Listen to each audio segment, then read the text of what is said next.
যারা বিধর্মী ফুটবলারদের সমর্থন করে এবং তাদের নিয়ে মারামারি ও ঝগড়া করে তাদের সম্পর্কে ইসলাম কি বলে? আমরা যারা খেলা দেখি, সমর্থনের ক্ষেত্রে আমরা ব্রাজিল আর্জেন্টিনা উভয়টাকে আমরা সমর্থন করি, তবে কোনটাকে সমর্থন করা উচিত? ব্রাজিল আর্জেন্টিনার খেলা আসলে দেখা যাবে কিনা, কখন জায়েজ এবং কখন না জায়েজ। যারা বিধর্মী ফুটবলারদের সমর্থন করে এবং তাদের নিয়ে মারামারি ও ঝগড়া করে তাদের সম্পর্কে ইসলাম কি বলে? তাদেরকে ইসলাম কি বলে এটা পরে বলি। তাদেরকে আমরা বলি কলুর বলদ। কলুর বলদ চিনেন? চিনেন না? কলু হলো এক ব্যক্তির নাম, কলু হলো একটা লোকের নাম। কলুর বলদটাকে, বলদ হলো কলু একটা ঘানি আছে, ঘানি, সরিষা ভাঙার ঘানি, বুঝেন? ঘানি আছে, বলদ আছে, বলদের ঘাড়ে জোয়াল দিয়া চোখ বাইন্ধে দেয় কলুয়ে, দেওয়ার পর বলদের হৈট হৈট করে, বলদ হাঁটা শুরু করে। এবার চারপাশে শুধু ঘুরতে থাকে। বলদ মনে করে কি গোয়ালঘরের এই বন্দি জীবন থেকে মুক্তি হয়ে আমি জানি কোন উন্মুক্ত বনে চলে যাচ্ছি, ঘাস আর ঘাস, সেখানে শুধু চোখ বাঁধাতো, শুধু স্বপ্ন দেখে, দেখে সে দৌড়াইতে থাকে আর দৌড়াইতে থাকে।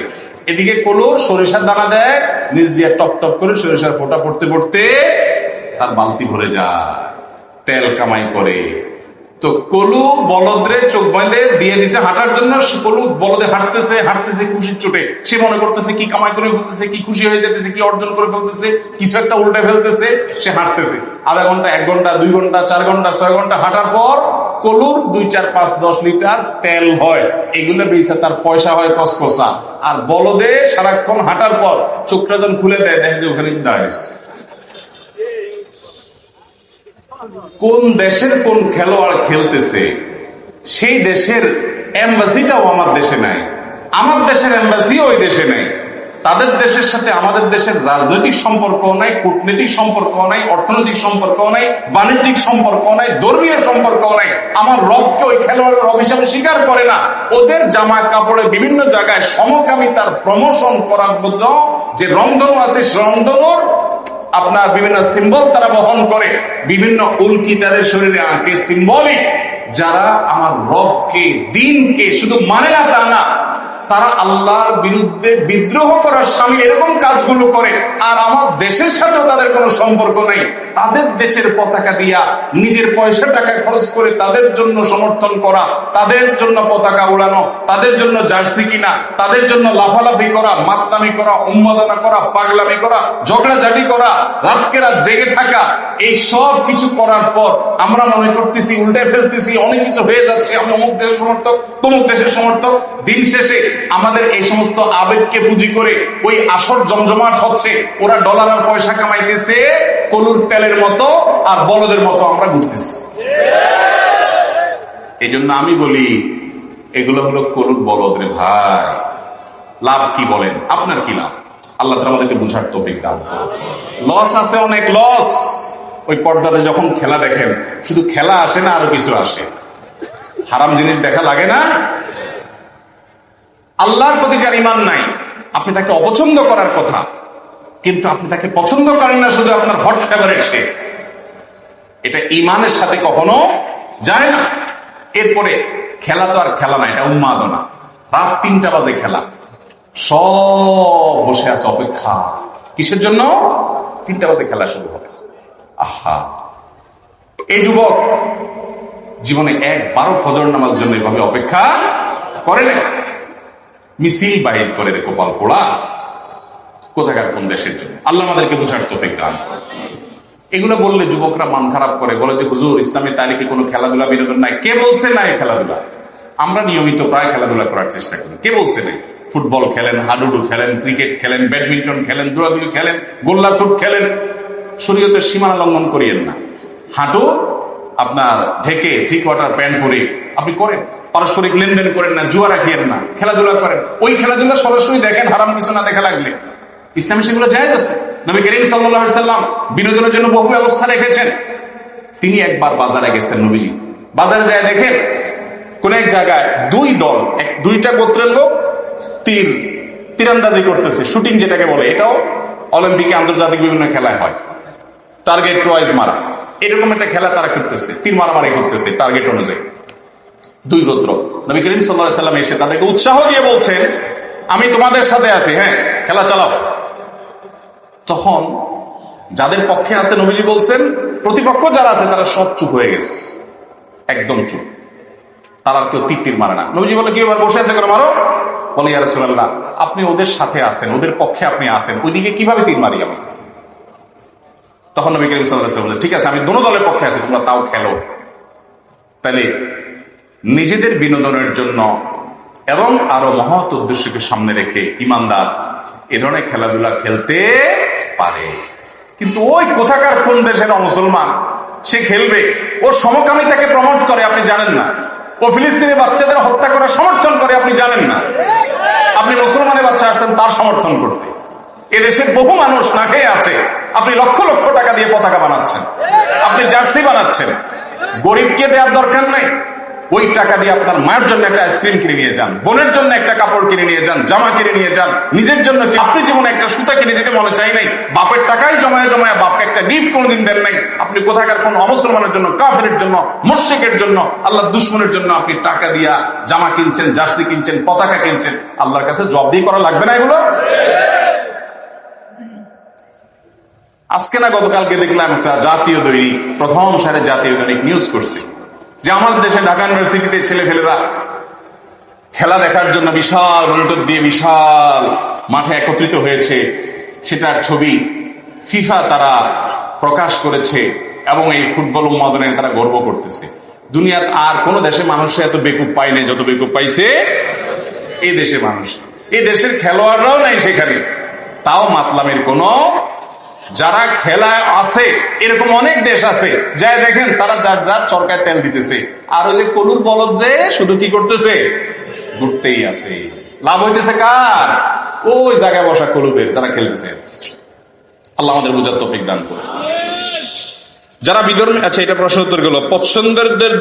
পছন্দের দল হেরে গেলে, স্ট্রোক বা হার্ট অ্যাটাক করে মারা গেলে তার পরিণাম কি? দেখেন, এরকম কোন একটা ঘটনা বোধহয় ঘটেছে এবছর। তো ফেসবুকে অনেক ভাই সেই লোকটা সম্পর্কে অনেক বাজে মন্তব্য করে সে জাহান্নামী ইত্যাদি বলেছেন। এই কথা খুব ভালো করে মনোযোগ দিয়ে শুনেন। কোন মুসলমান মারা যাওয়ার পরে কে জান্নাতে যাবে কে জাহান্নামে যাবে, সে মুসলমান ছিল, এতটুকু যদি আপনি নিশ্চিত হন, তাহলে তার জাহান্নামে যাওয়ার কথা আপনি বলতে পারেন। আমরা অনেকে সীমা লঙ্ঘন করি, সে খেলোয়াড়দের সাপোর্ট করে হার্টটা দুর্বল কোনো কারণে মারা গেছে, অন্য কোনো কারণে তার হার্ট অ্যাটাক হতে পারে, আমরা তো আন্দাজ করেও বলতে পারি। এই জন্য কোনো মানুষকে জাহান্নামে পাঠিয়ে দেওয়ার ঠিকাদারি আল্লাহ আমাদের কাউকে দেন নাই। সাবধান থাকতে হবে, খুব সাবধান, খুব হেফাজত থাকতে হবে। তবে তার বিষয়টা আল্লাহর উপরে ন্যস্ত করতে হবে। এটা কোনো ইমানদার জন্য শোভনীয় নয় যে তার আবেগ উচ্ছ্বাস সে এরকম অজায়গায় কুজায়গায় দিবে এবং নিজেকে ক্ষতিগ্রস্ত করবে, এটা জায়েজ নাই। কিন্তু তাই বলে ওই লোকটাকে আমরা জান্নাতীরা জাহান্নামী সে ফয়সালা আমরা বসে বসে করার কেউ না। আমরা যারা খেলা দেখি, সমর্থনের ক্ষেত্রে আমরা ব্রাজিল আর্জেন্টিনা উভয়টাকে আমরা সমর্থন করি, তবে কোনটাকে সমর্থন করা উচিত? ব্রাজিল আর্জেন্টিনা কোনোটাকে সমর্থন করা এটা আমাদের ইমানি দায়িত্ব না, এটা আমাদের আকীদার বিষয়ও না। শুধুমাত্র নিছক যদি এটা খেলার বিষয় হয়, অথবা একটা দেশকে পছন্দ করা অপছন্দ করা, যে ব্রাজিলের খেলোয়াড়দেরকে আমার ভালো লাগে, তাদের খেলাকে ভালো লাগে, শুধুমাত্র নিছক যদি এতটুকুন থাকে, তাহলে এটা একটা মুবা পর্যায়ের বিষয়, বা এটাকে আপনি একেবারে হারাম বলতে পারেন না। এটা নিছক একটা শুধুমাত্র একটা খেলার একটা ওই সময়টাকে অথবা ওই সময়ের উত্তেজনাটাকে আপনি শুধুমাত্র মনে করলেন যে আচ্ছা আমি এই ব্রাজিল অথবা আর্জেন্টিনা এর মধ্যে জিতবে কে, এরকম কোন একটা বিষয় নিয়ে নিছক শুধুমাত্র একটা খেলার ছলে রাখলেন, এই পর্যন্ত এটাকে বৈধতা দেওয়া যেতে পারে। কিন্তু আমাদের এই ব্রাজিল আর আর্জেন্টিনার খেলা খেলতে গিয়ে আমি বলবো কিছু বিষয় যেন আমাদের কোনোভাবে যেন হেলায় খেলায় নষ্ট না হয়ে যায়। ভাই, এই তো 12 দিন 13 দিন পরে যখন খেলা আসতেছে, দেখবেন অধিকাংশ মুসলমানের সন্তান এমন হয় টেলিভিশনটা ছেড়ে রেখে, টেলিভিশনে খেলা চলতেছে, অন্যদিকে ওনার নামাজ চলতেছে, ওনার স্কোর কোনোটা মিট যাচ্ছে না, এবং টান টান উত্তেজনা সব যেন ওনার নামাজের মধ্যে প্রতিবন্ধকতা সৃষ্টি করতেছে, এবং ওনার কাছে মনে হচ্ছে যে হায় রে হায়, এই তো মনে হয় গোল হয়ে গেল, নামাজের কি হলো তার কোনো খবর নেই। প্রিয় ভাই, এই যে আপনি নামাজ পড়তে আসছেন, ঠিক কমু কুসালা, অলস হয়ে অন্য চিন্তা মাথায় নিয়ে আপনি যে নামাজে আসছেন, এই নামাজটা আসলে মুমিনের নামাজ না, বরং এটা মুনাফিকের নামাজ। এবং আমাদের এই সাপোর্ট করা যেন কোনোভাবে আসাবিয়াতের পর্যায়ে যেন চলে না যায়। কিছুদিন পর থেকে দেখা যাবে যে এক এক বিল্ডিংয়ে এক এক ধরনের পতাকা উঠছে এবং সেটা এতটাই উগ্রতার দিকে আমাদেরকে নিয়ে যাবে। একটা বিল্ডিংয়ের মধ্যে ধরেন আর্জেন্টিনার পতাকা, আরেকটা বিল্ডিংয়ের মধ্যে হয়তো ব্রাজিলের পতাকা, অনেক সময় এটা নিয়ে মারামারি শুরু হয়ে যায়। এটাকে আরবিতে বলা হয় আসাবিয়াত। এই আসাবিয়াতের বা উগ্রবাদের দিকে নিয়ে যায় এমন কোন সাপোর্ট করা কোনোভাবেই মুসলমানের জন্য হালাল হবে না। শুধুমাত্র এমনি সাপোর্ট হতে পারে, আপনি আপনার দোকানে একটা পতাকা যদি টানাই ফেলেন, আমি এটাকে বলবো না যে একেবারে এখনই নামায় ফেলেন, কিন্তু এটা আমি বলতে চাই, খবরদার, মান তাশাব্বাহা বিকাউমিন ফাহুয়া মিনহুম। তাদেরকে অনুকরণ করতে গিয়ে যেন একেবারে আসাবিয়াতের পর্যায়ে চলে গিয়ে তাদের জন্য আপনি মারামারি করে একজন মুসলিম ভাইকে হত্যা করে ফেলবেন, তাকে হয়তো আপনি মারবেন, তার গায়ে আঘাত করবেন, একটা থাপ্পড়ই আপনি দিলেন। এই থাপ্পড়টা আপনি যে দিলেন, আপনি জালেম হিসাবে দিলেন এবং এটা উহুদ পাহাড় সমপরিমাণ থাপ্পড় নিয়ে আপনার জন্য আসবে। এরপরে যে বিষয়টা আমাদের প্রত্যেকের খেয়াল করা দরকার, যে মুসলিম ভাইদের মধ্যে সম্পর্ক নষ্ট হয় তর্কাতর্কি, এই খেলা নিয়ে মারামারি, কাটাকাটি, হানাহানি, বাজি ধরা। এই বাজি যেই আমরা ধরে থাকি, বিভিন্ন রকমের বাজি হয় এই সময়ে, বিভিন্ন রকমের ক্যাসিনো চলে শুধুমাত্র এই খেলাকে কেন্দ্র করে। কোটি কোটি মার্কিন ডলারের ক্যাসিনো চলে শুধু ব্রাজিল আর আর্জেন্টিনার এই খেলাকে কেন্দ্র করে। তো এই সময়টাতে আমাদের এই বিষয়ে সতর্ক থাকা। এরপরে আরো একটি বিষয় হচ্ছে ব্যাটিং অথবা জুয়া, যেগুলো এখন অনলাইন ব্যাটিং আছে, এগুলো চরম আকারে উত্তেজনা সৃষ্টি করে এই সময়টাতে এসে। এগুলো থেকে আমাদের বেঁচে থাকা এবং এই মুসলিম উম্মাকে এই সময়ে এই মেসেজটুকু অন্তত মাথায় রাখা, আমরা যেন আমাদের মূল্যবান সময় এই অহেতুক কাজে যেন নষ্ট করে না ফেলি। এই খেলা দেখতে গিয়ে ঘন্টার পর ঘন্টা সময় আমরা এই খেলা নিয়ে, যদিও খেলাটা একটা লিমিটেড সময়ে আমরা খেলাধুলাটা দেখি, দেখার পরে এটা নিয়ে যে চায়ের দোকানে যে আড্ডায় যে গল্পে মেতে উঠি, ঘন্টার পর ঘন্টা আমাদের সময় নষ্ট হচ্ছে, অপচয় হয়ে যাচ্ছে, নামাজের খবর নাই। এই বিষয়গুলো আমাদের প্রত্যেকের ভাবা দরকার। নামাজ পড়তে গেলেও আমরা ঠোকরগুলো দেই একেবারে মুরগির ঠোকরের মতো, এক একটা সেজদা মুরগির ঠোকরের মতো দেওয়া।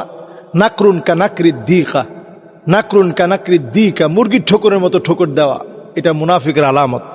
তো এই খেলার মধ্যে আমরা অধিকাংশই দেখি মানুষ যেন একেবারে হারিয়ে যায়।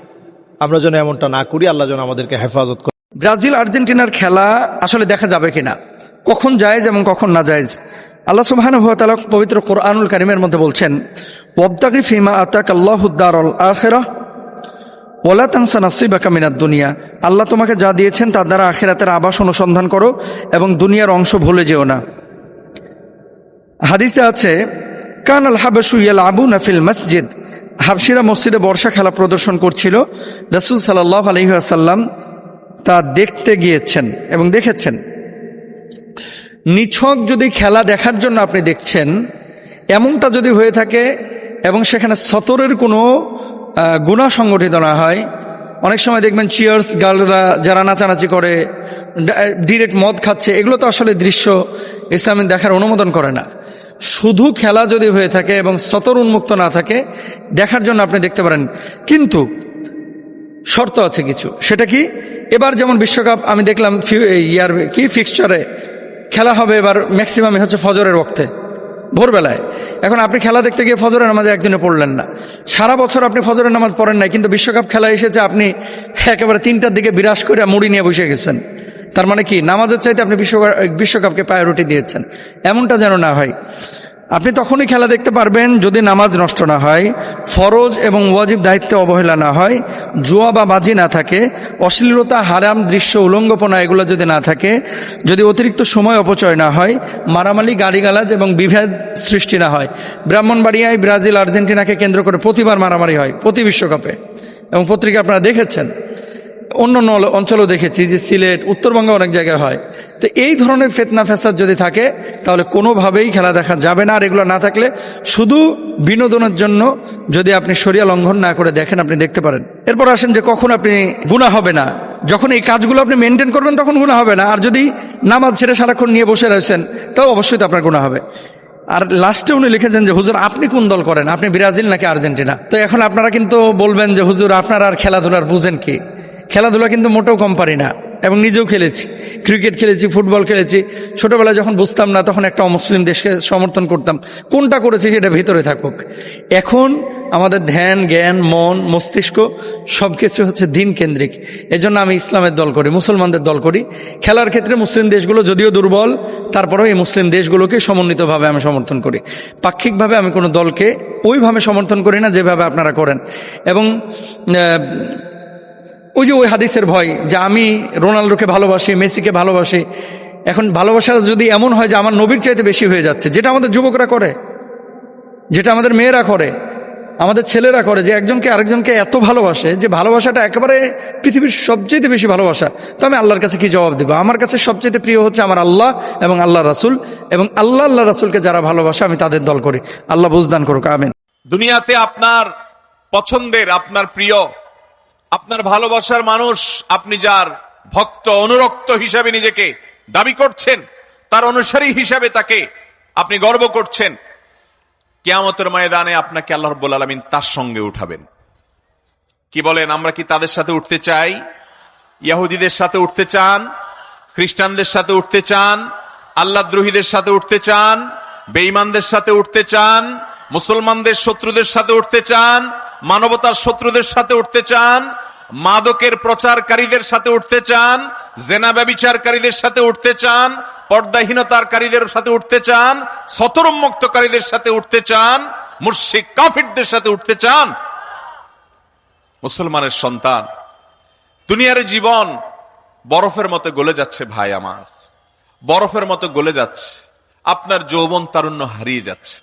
আপনি এই যৌবনে যা খুশি তা করবেন, এটা একজন বেঈমান করতে পারে, মুসলমান করতে পারে না। দুনিয়াতে আপনি বিশাল বড় পতাকা বানিয়েছেন, আপনার জীবনের অর্জন কি? আমার জীবনের অর্জন হলো আমি 100 ফিট বড় পতাকা তৈরি করেছি। আপনার জীবনের অর্জন কি? আমি পছন্দের দলের খেলোয়াড়ের পতাকা টাঙাতে গিয়ে দুনিয়া থেকে মরে গেছি, চলে গেছি। আর যে ব্যক্তি জগা খিচুড়ি, জগা খিচুড়ি বুঝেন? জগা খিচুড়ি মানে হলো সে একজন তথাকথিত খেলোয়াড়কে পছন্দ করে, তাকে ভালোবাসে। আবার দেখা যায় একজন হুজুরের ওয়াজ ভালো লাগে, সেই হুজুরেরও ভালোবাসে। এর নাম হলো জগা খিচুড়ি মুসলমান। মিডল ইস্টে মানুষের ঘরে ঘরে, সৌদি আরবের মানুষের ঘরে ঘরে ফুটবল দলের সমর্থক, তাদের জার্সি দুঃখজনক হলেও লজ্জাজনক হলেও সত্য।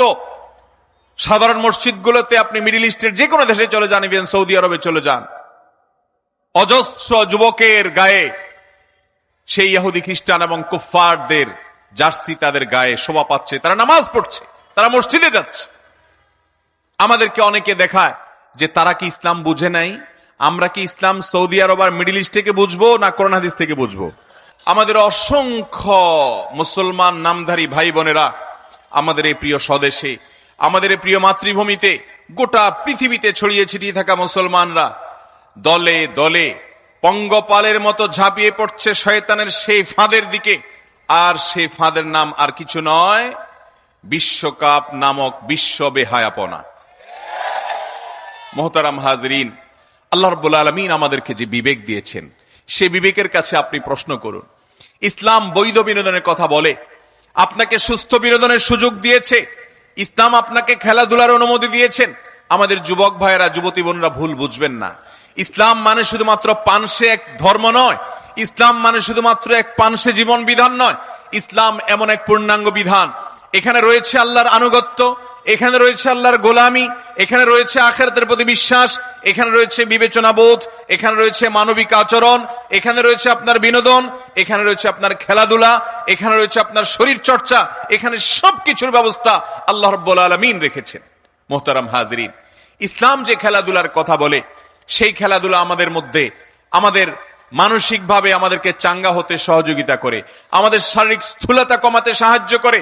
ইসলাম বলে শারীরিক কসরত হয়, সেরকম খেলাধুলা করেন, দৌড়াদৌড়ির প্রতিযোগিতা করেন, বিভিন্ন ধরনের শারীরিক কসরত হয়, এরকম খেলাধুলা করেন।